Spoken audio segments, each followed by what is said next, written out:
तरुण भारत नागपूर दिनांक 10 नोव्हेंबर 2021. विनीत भाष्य. योग आणि क्षेम. लेखक श्रीनिवास वैद्य. भारतातील एक अत्यंत प्रतिष्ठित आणि लोकप्रिय कंपनीने आश्वासन दिलंय की आम्ही तुमचं योगक्षेम सांभाळू. आमचा विश्वास बसला. या कंपनीला भरपूर स्पर्धक आले, तरीही अजूनही आमचा या कंपनीवर विश्वास आहे. कंपनीचं आश्वासन विना अट नाही. कंपनीने म्हटलंय की तुम्हाला आयुष्याची काही वर्ष खंड न पडता काही रक्कम आमच्याकडे जमा करावी लागेल, तरच आम्ही तुमचा योगक्षेम सांभाळू. आम्ही मान डोलावली. कोट्यवधी लोक नियमित विशिष्ट रक्कम जमा करीत आहेत. जो सातत्य राखणार नाही त्याला परिपूर्ण लाभ मिळणार नाहीत, असंही कंपनीने सांगितलं. तर आम्ही ते देखील बिनतक्रार मान्य केलं. नावडतं सरकार आलं तरीही या कंपनीवरचा विश्वास उणावत नाही, हे विशेष. हजारो वर्षांपूर्वी असंच एक आश्वासन परमेश्वराच्या पूर्णावताराने दिलं होतं. योगक्षेमम वहाम्यहम. परंतु असं दिसतं की या पूर्णावताराच्या या वचनावर आमचा विश्वास नाही. सर्वसामान्यांचं योगक्षेम वहन करण्यापूर्वी कंपनीने काही अटी आणि नियम लावले आहेत. तसेच नियम आणि अटी या पूर्णावतारानेही लावले आहेत. ते आम्हाला जाचक आणि निरर्थक वाटतात. अटी लावतो तो कुठला परमेश्वर, असले आरोपही होत असतात.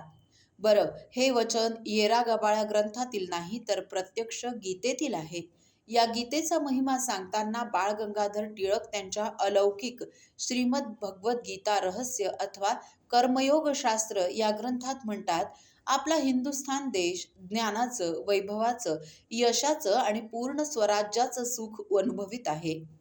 अशी जेव्हा त्याची चोहोकडे ख्याती झाली होती, तेव्हा एका सर्वज्ञ, महापराक्रमी, यशस्वी आणि परमपूज्य क्षत्रियाने दुसऱ्या महान धनुर्धरास क्षात्र धर्माच्या स्वकार्यासाठी प्रवृत्त करण्याकरिता गीता उपदेशिली आहे, हे आपण लक्षात ठेवलं पाहिजे. म्हणजेच एका महान आत्म्याने दुसऱ्या एका महान व्यक्तिमत्वास दिलेलं हे वचन आहे. अनन्याश्चिंतयन्तो माम ये जनाः पर्युपासते तेषां नित्याभियुक्तानां योगक्षेमं वहाम्यहम. भगवान श्रीकृष्ण म्हणतात, निरंतर माझ्यातच स्थित असलेला जो संन्यासी अनन्य भावाने युक्त झालेला आहे, अर्थात परमेश्वर असलेल्या नारायणाला म्हणजे मला आत्मरूपाने जाणून माझं निरंतर चिंतन करीत माझी श्रेष्ठ आणि निष्काम उपासना करतो, त्याचा योगक्षेम मी चालवतो. अप्राप्त वस्तूंच्या प्राप्तीचं नाव आहे योग आणि प्राप्त वस्तूंच्या रक्षणाचं नाव आहे योग. एवढं स्पष्ट आश्वासन असूनही आमचा भगवान श्रीकृष्णावर विश्वास नाही. तसाही गीता हा ग्रंथ फार भाग्यवान म्हणावा लागेल. हिंदूंचा एक म्हणून कुठला ग्रंथ नाही, अनेक आहेत. असं असतानाही आधुनिक भारतात न्यायालयात सत्य बोलण्यासाठी जी शपथ घ्यावी लागते, त्यासाठी गीता ग्रंथावरच हात ठेवावा लागतो. गीता ग्रंथ साक्षीदार म्हणून कामी येतो. हे भाग्य हिंदूंच्या इतर कुठल्याही ग्रंथास प्राप्त नाही.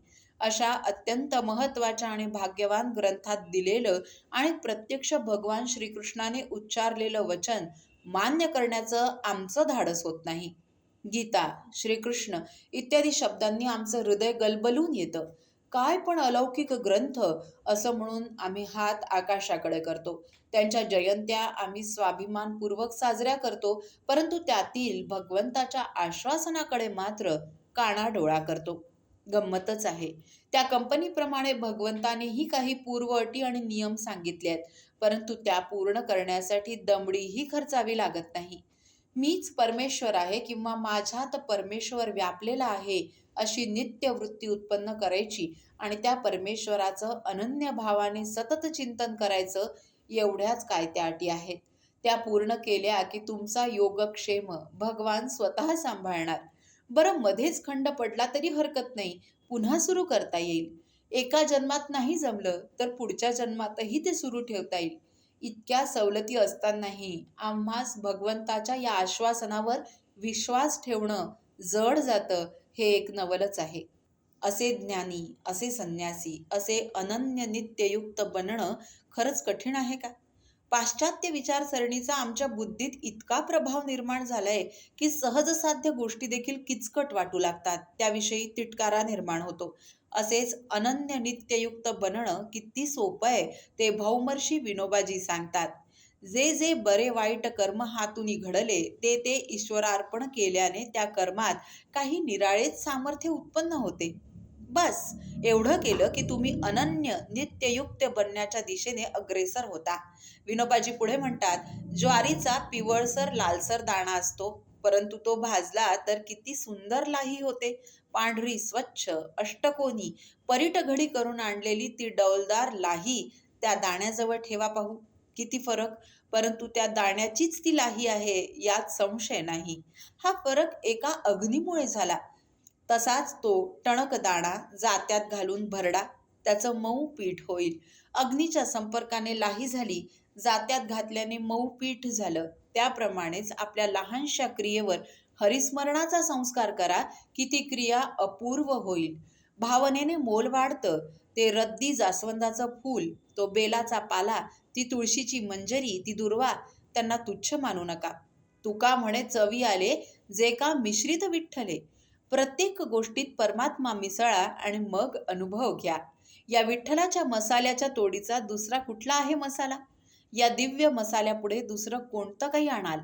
ईश्वराचा मसाला प्रत्येक क्रियेत घाला, म्हणजे सारच काही रुचकर आणि सुंदर होईल. योगक्षेमासाठी परमेश्वराच्या अटी दुर्धर वाटू नयेत म्हणजे विनोबाजी आणखी एक उदाहरण देतात. घरामध्ये जी गृहलक्ष्मी आहे तिने पोतेर घालून जे स्वयंपाकघर स्वच्छ केलं आहे, तिथे जी चूल पेटली आहे त्या चुलीवर स्वच्छ आणि सात्विक अशी जी पोळी ती भाजून राहिली आहे.